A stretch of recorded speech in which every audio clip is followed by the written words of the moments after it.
Hey everyone, Gill Gross here, and welcome to the off-season series player previews. Going in order, this is the first of many in order of the ATP rankings, which means we start with Rafael Nadal, the year-end number one, the Monday Match Analysis Player of the Year.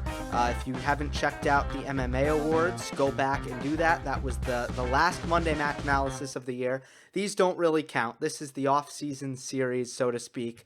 And I put some thought into how I wanted to do these, and I decided I didn't want to really plan it out so much as just kind of talk things out, keep it very bare in terms of the production, but hit on anything that I think is important. The general structure of these is I'll talk about 2019, what worked, what didn't. Then I'll talk about keys for 2020, what's going to be the deciding factors in how next season goes, and that'll differ by player. And then I'll give a kind of loose prediction for what I'm expecting out of each player for the following season. Nadal is going to be probably a longer one. I think they'll vary in lengths, but it's an exciting one because there's been so many recent innovations in his game, and this was such an interesting season, and his game is so elastic and dynamic. And I use the word dynamic in the way that I mean, it's constantly changing and developing, so it makes for a lot of good conversation. The only place to start with Nadal and his successes in 2019 is his serve. It's the first thing that you would notice was different in Australia, where he was standing up a little bit taller, kind of changed the flow of when he brings his left foot up to his right foot, and getting more explosion out of his legs. I think he was putting the toss a little bit more out in front, and he was hitting the serve a little bit flatter, which is a mentality thing. It's a mental adjustment to just try to flatten out that serve and not cut past the edge of the ball to get that slice. So Nadal changed his serving technique, adjusted his serving mentality, and throughout the 2019 season, we saw a beefed up Rafa Nadal serve.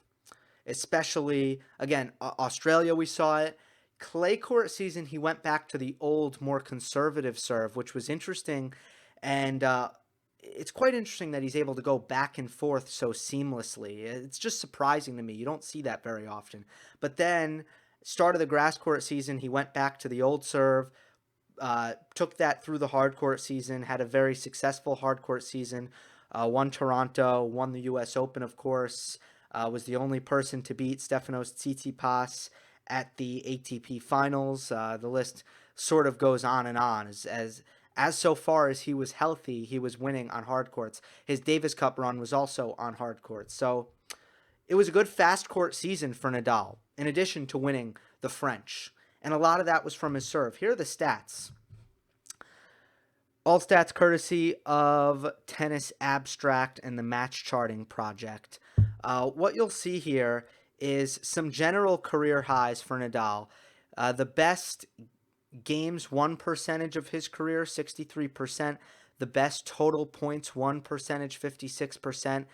So no surprise that it was the highest dominance ratio he's ever had, which is a Tennis Abstract metric that determines, basically self-explanatory, how much you're dominating your opponents. But all the service stats are pretty much career highs. Hold percentage, 90.8%, a career high. Ace percentage, by far a career high. I mean, nothing really rivals that 6.8% ace percentage. First points won percentage at 76.4%. 2010 was the previous career high with 75.4%. That's another year he tried to get some extra miles per hour on his serve. Service points won is also a career high. So, the clear difference with Nadal here was the percentage of points he was winning on his serve, which was really higher than any other season he's ever had in his career. That's why some people think, and I think that this is, I think it's really hard to say, but some people are compelled to say that Nadal had his best season ever. Now, I feel like there's a strong possibility that that's true, that that's the case.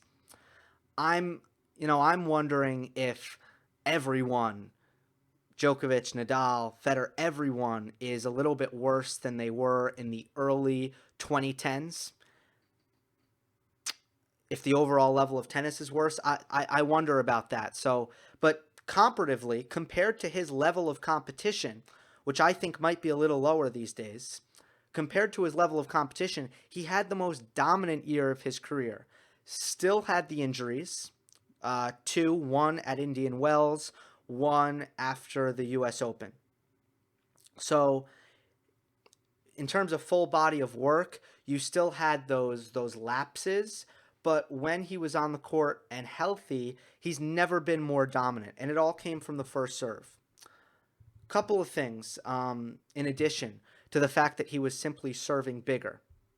And actually, before I move on to the forehand, I want to talk about his forehand, but when it comes to his service placement, he found a formula that really worked, which is majority of serves, slice serve to the righty backhand. It's a safer serve, a higher percentage serve. It attacks your opponent with width. It gets them off the court on the ad side, but even on the deuce side, it normally attacks the weaker return, which is the backhand. So what he tend to do is he hits the slice serve wide / T on the ad side. So slice serve to the righty backhand. And then when he goes to the other side, it's a flatter serve, and it's a surprise tactic. That's where he gets the service winners. That's where he gets the aces. So he's done a really nice job of not mixing it up 50-50, but mixing it up in a way where he finds that perfect balance of when he goes with the lower percentage serve and it goes in, he's rewarded with maybe an ace, maybe a service winner, maybe a shorter ball. When he goes to the higher percentage serve, less so it's winning him the point outright, but at least he can serve a higher percentage and it goes to the weaker return. So he's got a very nice balance. But if you're about to play Nadal, you need to know that he's usually, and I don't know, what you really do about this, but he's usually going to your backhand if you're a righty. But when he goes to your forehand, he's going to bring the heat and the aggression. But a really nice formula for Nadal that he found on serve. What was also important is what he did following up his serve. The 1-2, the first strike tennis. Now this is a mentality shift.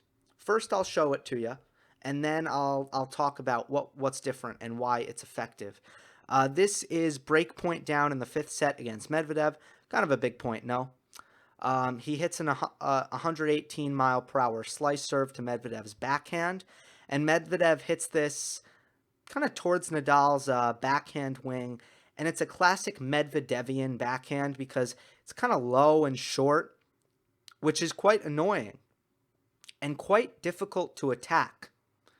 But Nadal is going to use a really powerful crossover step here.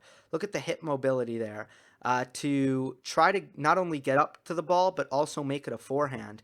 And full out aggression on this inside out forehand on the first ball of the rally in a massive spot facing break point down.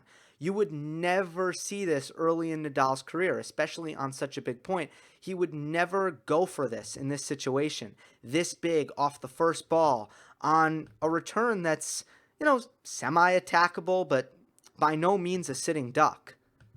It wins him the point outright. The traditional mentality for a Spanish grinder, which is what Nadal is at heart. No different than, he's got a great weapon in his forehand, but he came up as a guy who wasn't really winning a lot of quick points. Let's just put it that way. The mentality is, early in the rally, I don't want to give my opponent any free points. No early points. No mistakes early in the rally. That's a no-no in Spanish tennis. You never want to do that. Because now you're giving your opponent a point and they didn't have to work for it, which is the worst thing you can do in traditional Spanish tennis. No free points, no mistakes early in the rally. Nadal was fitter than 99.9% of his opponents, more consistent than 99.9% of his opponents, and also so willing to defend. So, why would you go big early and risk an error? That's the old mentality for Rafa Nadal. It makes sense. It wasn't wrong. What happens when you're playing Nadal early in his career? You have to work for every single point. You have to hit it past the fastest player, along with Novak Djokovic and Andy Murray, the fastest player in tennis, in order to win a point, because he never made an error. I mean, that is awful. That is a terrible position to be in. And that's the position that Nadal put his opponents in, where he never missed. But Carlos Moya came in, and Uncle Tony never really did this. Carlos Moya comes in and shifts Nadal's mentality into going big early. Nadal always had the big forehand. He was always willing to flatten the forehand out. And when I say always, I mean anytime after, 2008, he was willing to flatten the forehand out, go big on the forehand. But normally he waited. Normally he wanted to, Normally he wanted to work the rally. No more working the rally. Carlos Moya drilled this into his head. Hit a big serve, get a short ball, and crush the first forehand. This is how we're going to preserve your body. This is how we're going to preserve your legs. Also, you're playing a numbers game, because it's very possible that the shortest ball you're going to get in the rally is off of the first shot. That's the percentage that Roger Federer has played throughout his entire career. Now Nadal is playing that percentage. The best ball I'm going to get a look at is probably the return. I mean, what other shot are you able to hit 120 miles per hour? Only the serve. Only the serve. So it's probably going to be one of your best shots at hitting and attacking forehand off the first shot. And now Nadal's taking advantage of that. It also decreases the likelihood that he needs to defend at any point. Now, Nadal is still a brilliant defender.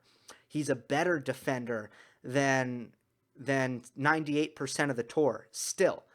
But he can no longer win slams on the heels of his defense. He can no longer rely on his defense to win French Opens and other majors. He must take initiative because he just doesn't have it in the legs anymore. He doesn't have enough speed and court coverage to win points on his defense anymore. His defensive racket skills are still impeccable, and he wins so many points scrambling because of his defensive racket skills, and his counterattacking, his passing shots are also still great. The court coverage, though, is not what it used to be. And that's just another reason to go big early, which is what Nadal has done in 2019. Let's pull up my notes here. The backhand. The backhand, in my opinion, was something that two things I thought were continued. So I think what we got in 2019 that was new was the serve is bigger and the mentality on the forehand was different, which is go big early. Two things continued from 2018 that I think we were already seeing. Nadal's backhand in 2018 was the best I had ever seen it. That continued in 2019. It is one of the best backhands on tour now, and his slice is probably the best it's ever been, the backhand slice. He's become a real master at subtle variation on the backhand, mixing up more loopier balls, more drives. Gave Medvedev fits with that at the U.S. Open. Won him the fifth set. If you look at the game Nadal broke, it was the variety on his backhand that forced all the errors from Medvedev at I want to say it was 2-3 when Nadal broke. So the backhand is still more aggressive and more potent than it's ever been. And the second thing is coming to the net more often. Nadal is winning 70% of points at the net, a little bit over 70%. He won in 2019, which is higher than even Roger Federer. He's at the net a lot less than Federer, so I use that as a comparison. But it's a top 15 mark on tour. I mean that's a great percentage. He's still selective about how he comes to net, but he's coming up there more and more. And again, this is finishing points. This is not prolonging rallies. This is preserving his body. This is making it less likely that he needs to defend. And it's taking away it's taking his opponent's defense more out of the equation when he plays a guy like Daniil Medvedev, who's so prolific defensively. When he plays younger players, when he plays a Dominic Thiem, who's so prolific defensively. So those two things continued. Here's what could have been better in 2019. Here's where I feel like where Nadal can make a leap. Obviously, the health needs to be bullet point number one. It needs to be first and foremost the big determining factor in how well Nadal is able to do in the last 2 seasons has been his health. And it probably goes back further than that. I mean, that's consistent. But there's not much you can say about that other than Nadal does everything he can to stay healthy. I mean, this is just this is a matter of his genetics. It's not a matter of his rehabbing or not his rehabbing. It's not a matter of his injury prevention. Everyone knows how hard he works. Now, here's where I feel like he could be a little bit better on the court. It's a nitpick. But I feel that he is not yet in a position where he fully trusts his game in select big moments. Not always, and we saw him come through in a lot of big moments. Obviously, at the U.S. Open to win it was a place where in the 5th set he came through in big moments, serving it out at 5-4, but also at the beginning of the 5th set, tense pressure moments. And just, overall in that match, I think after the first set, he really opened up and played how he needed to. But big match against Djokovic, Australian Open. I don't know how healthy he was. I think there was a little bit of passivity there, and then didn't play a great match against Federer, Wimbledon semifinal. And then, all in all, his tiebreak percentage, 66%. He's winning, he's winning a way higher percentage of sets than he is tiebreaks. Or I should say, he's not among the most successful in tiebreaks like Roger Federer is. Federer is up towards, he's up at 79%. Djokovic was way up there around 76%. Nadal's tiebreak 1 percentage is 66%. So going down a little bit in that pressure moment. And I'm going to get to why I feel this is. You could also see this in break point save percentage on serve, where some players have higher breakpoint save percentages. Federer is one of the best examples of this. Nadal was a couple percentage points below his regular points won percentage when facing break points instead of better. I think the big spot for growth and improvement for Nadal is learning to trust his new game in the biggest pressure moments, not reverting back to what he's comfortable with and what he's best at. And I felt that Nadal, for years and years and years and years, had this tendency to play with a little bit more net clearance in the biggest moments.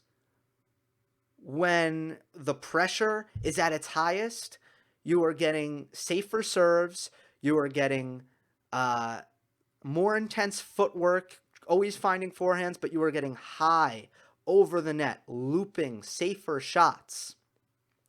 That's the natural tendency for everyone. Everyone gets more passive in pressure moments. For Nadal, he was so much better at it than everyone else. Because when he added that margin And when he just upped that intensity in his movement and his feet, you were never getting an error. And I've already discussed how difficult it is when Nadal's in the shape that he was in, and when Nadal covers the court as well as he did. When you're never getting an error, it's really difficult to beat a guy like that.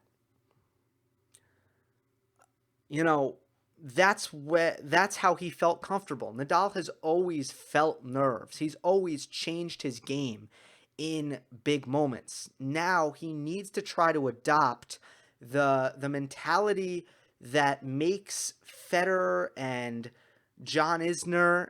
I'm actually gonna make that comparison. What makes those two players particularly good in pressure moments such as tiebreaks is they've trained themselves to take advantage of their opponent's passivity by not falling into the trap of playing more passive. Nadal needs to get more comfortable going big and aggressive in the biggest matches and the biggest moments. It is not his natural instinct.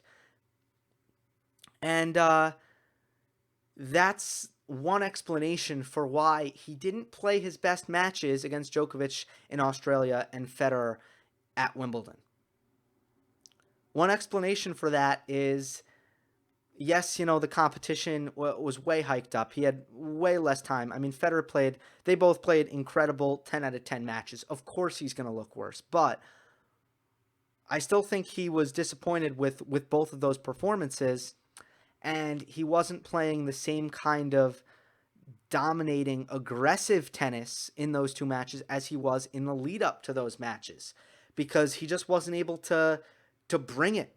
He wasn't able to muster that boldness that we've seen from him against lesser opponents. So, the keys for 2020. Number one, his health. Number two, not reverting to his old game in clutch moments. So again, lower breakpoint save percentage than serve points won percentage. Only 66% of tie breaks won. That's way lower than his regular success rate. Federer at 79 and Djokovic at 74, if we're making that comparison. Then the third key for 2020 is consistency on the forehand, because in the rare matches, Nadal didn't play a lot of bad matches, but when he was losing, it was pretty much a consistent case of, Nadal's forehand isn't firing. Nadal's forehand isn't 100%. Again, I think that when he feels nervous, when he doesn't feel as confident, it's not nerves, it's probably more confidence when it comes to his forehand. But when he's not 100% confident, that's the shot where you see it. And I want to back that up with more Tennis Abstract match charting. The column where I have 3 matches highlighted here is forehand potency.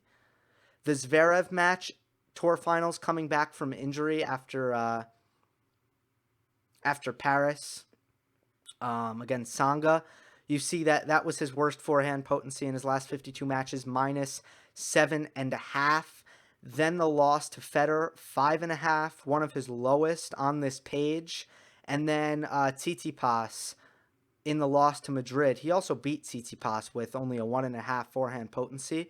But those are 3 of the lowest scores, 3 out of the 4 lowest scores in his last 52 weeks, which is 30 matches, the last 52 weeks of the season. I wanted to make this full year, and I just didn't know how. But some of the lowest forehand potencies. Forehand potency, and I hope I don't butcher this, but pretty sure it is when a given shot ends the point. If it's a winner, that's +1. If it's a forced error, that's +1. Or if you miss, that's minus. So if normally when your forehand ends the point, it's a negative, that's where you're going to get a negative potency rating. And then if on average, when you hit the shot, when a given shot ends the point, it's a positive, you win the point, that would make it go up. So forehand consistency, not reverting back to more passive tennis in the biggest moments, and health are the three keys for me for 2020. Here's my prediction for Nadal in 2020. I think he's in the best position out of anyone. My prediction, now this isn't official, I'll do this at the beginning of the year, but I think he's in a great position to maintain and hold on to that number one ranking. And here's why. The French Open is a tournament that he is still the heavy favorite in. No doubt. Still the heavy favorite at the French Open on clay. And, I mean, he's getting better on fast courts, but there are no signs to that point to him getting worse on clay. You look at every hard court slam, and no one can really say what Nadal can say about the French. Now, Nadal is in the mix at the Australian Open, at Wimbledon, at US Open. Nadal's in the mix. But no one else, Djokovic, Federer, Medvedev, Tsitsipas, no one has a slam where they are as heavily favored as Nadal is at the French. Even Djokovic at the Australian Open, which he's played so well at, it's still not Nadal at the French. And there's so much competition now. 2020 seems like a year where you're going to be wondering not just about which member of the big three is going to win it, even though Wimbledon might be like that. 2020 seems like a year where we might have to wonder about some of the younger players, including Dominic Thiem, who I shouldn't have left out in the name drops that I just had, including Dominic Thiem. I have a feeling we're going to be wondering about, can they disrupt the norm here in 2020? So I would argue that you put Nadal in the mix in 3, but you make him the heavy favorite in 1. I don't think anyone is in a better position there. And I think in order for Djokovic to, in order for Djokovic to really put himself in a better position, the only argument there is, well, there's more hardcourt Masters events than there are clay court Masters events. Obviously, there's one more slam, but it's very hard to win both of them. And I don't know how confident Djokovic can be that he's going to do that. The problem is Djokovic didn't really show the consistency at Masters in 2019. So I do feel like Nadal, if you look at the position he's in, is probably in the best position out of anyone to finish 2020 year-end number 1. I'm anticipating really big things. What I'm most interested to see is, what's going to be his next project? Because I think what motivates Nadal is getting better, improving, working on his game. I don't really think legacy or records, I don't think that really gets Nadal up in the morning. I think it's getting better. And we're getting to the point where, okay, the backhand has improved. The serve has improved. The volleys have improved. The shot selection has adapted. What's next? What's next for Nadal? What's the next thing he's going to work on? And is he able to stay healthy, stay motivated? And how's he going to do that? It's going to be really interesting to see. Is Nadal just going to try to kind of now start to stay the course here? What's the next thing that he's going to work on in his game? I'm really fascinated to see. Maybe the return, maybe the traditional kind of fast court return where he can perhaps learn to return on faster courts with more aggressive return positions to try to take time away from his opponents. That would be consistent with the trend of Nadal getting more aggressive on faster courts. Maybe it's that. I don't know. That's what's going to be very interesting. And that'll do it. That is your Nadal 2019-2020 preview. Hope you enjoyed. Don't forget to subscribe. I'll see you next time.